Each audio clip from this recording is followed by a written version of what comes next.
Hello, these are the exam 4 review slides for fall 2007. So you're going to be needing name a couple compounds. Okay, so this is an ester. So remember, esters are weird because we have to deal with the O side first. So this one here, right, so one carbon piece, right, so this will be methyl. Now on the C double bond O side, right, the C double bond O is always going to be carbon 1, so we need to find the longest chain, so it becomes 1, 2, 3, 4, like that. So that is 4 carbon piece. Remember, that's butane. Right? So you take off the suffix and add O8. The E suffix we say O8. And so right, we also have this side chain here, so it's chloro. It's hanging off of carbon 3. So what you do is you name this as normal, so it becomes 3-chloro butanoate, and then you stick whatever this group is out front, so methyl, like that. So this here's your name, methyl 3-chlorobutanoate. With amides, it's a little bit easier because, again, you're going to start with this one, but this is again going to be a side chain, but you name it normally. Okay, so again, this is going to be C1, so you go 1, 2, 3, 4. But what we can do is actually go 1, 2, 3, 4, 5. Okay? And now this is going to be the longest chain coming out. So remember, this is going to be number 1, and you're going to go away from the nitrogen. So this becomes, would normally be pentane, right? But you take off the E and add amide as a suffix. So now your side chains, right, they're going to be here. It's a 2 carbon piece, so there's an ethyl. Okay, and this one right here is a 1 carbon piece, so it's a methyl. Okay, so the ethyl is hanging off the nitrogen, so we're going to just say that it's N. It's going to react, it's going to function as like any other, like a number, okay, but you need to indicate that, yeah, it's hanging off the nitrogen. Hydrogen you don't have to worry about. If there's only one thing hanging off of the nitrogen here, we assume the other one's a hydrogen. With the methyl, right, it's hanging off of carbon 3. Okay. So ethyl comes before methyl, so it's going to be N-ethyl, 3-methyl, pentanamide. There you go. Now, as far as the mechanism goes, what I want to see is I want to see formal charges. I want to see that tetrahedral intermediate. Okay, so put those there. Okay, so you have the C double bond O. You have your nucleophile with the lone pairs. So this is going to attack there and push those up. So you're going to end up with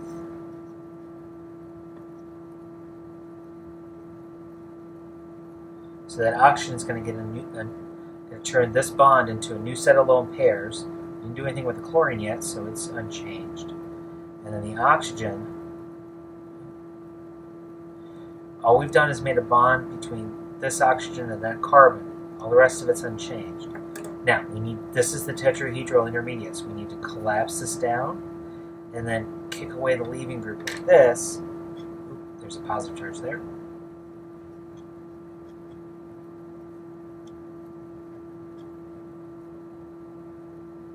Right? We didn't do anything with that hydrogen yet, so it's still there. Okay, plus Cl minus. Okay. As this thing is leaving, it's going to snag a hydrogen. And those electrons are going to go up there to form the new that second set of lone pairs, and that's it.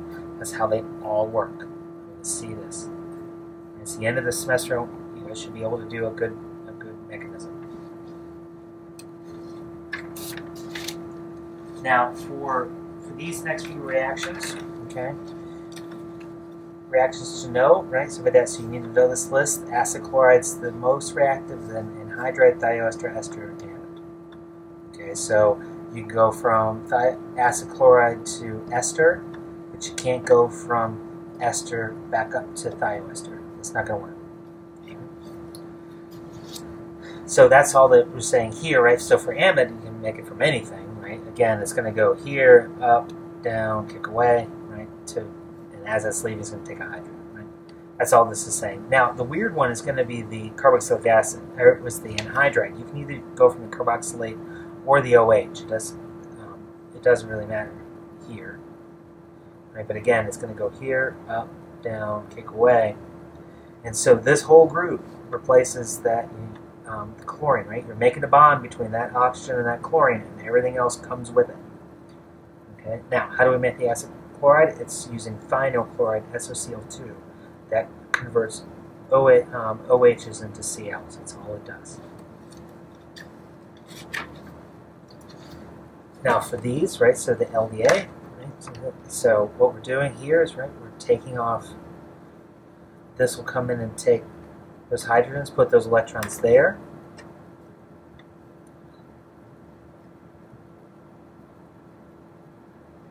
And then that can come in and attack here where the leaving group is to add this CH3 group here. Right? Plus Br minus. Same thing happens here. So let's say you had XX, right? Again, LDA would take off one of these hydrogens. And now it was going to take one of those X's, kicking the other one away, and so here plus X minus. Okay. But the big thing is you're having a stabilized carbocation there, or carbanion that can be used for nucleophilic attack. Okay.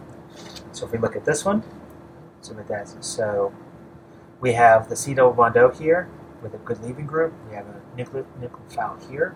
So that's going to attack there. Down, kick away. Let's do it this way. Kick away. Now, again, you don't have to write the mechanism on the predicted products. I just like doing it because it allows me to think about what bonds are being made and what bonds are being broken. So here, right, so O, and as this is leaving, it's going to snag one of those hydrogens. So that. You can do anything with the fluoride, or the fluorine group here, and then SH. Now, if you don't put this in here, that's fine. I'm really looking for that. Right? Same thing happens here. Right? You have a nucleophile. It's going to come in, attack there, up, down, kick away. So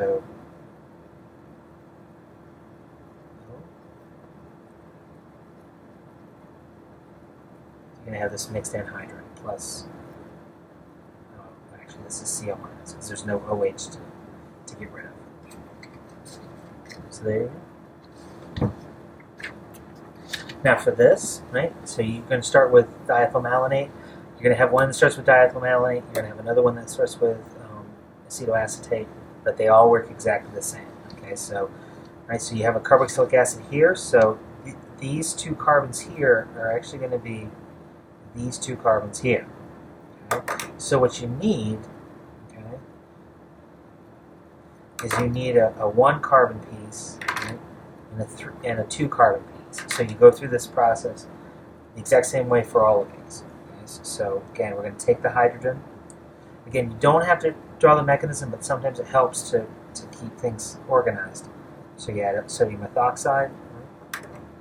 That's going to snag one of these, puts the electrons up there.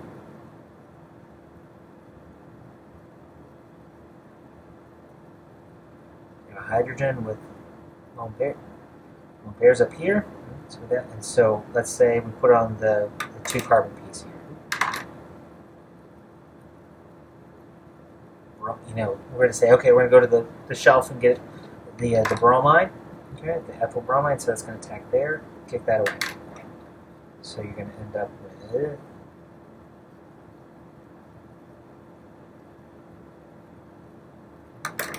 then the two carbon piece there.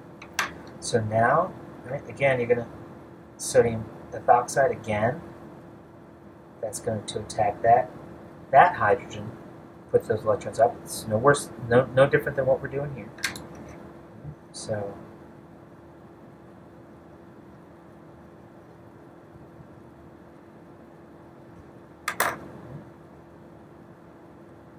now we need to add that one carbon piece. So we're going to put in, say, methyl bromide. That's going to attack there, kick to end up with the, and so now we have our carbons where we need them to be.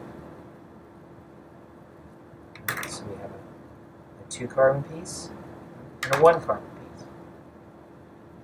So when we go through this process, so setting hydroxide and then acid plus heat, we're going to end up with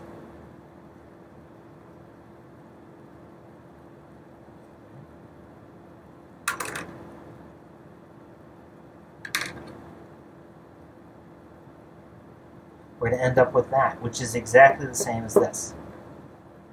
So the process is going to be the same every single time. So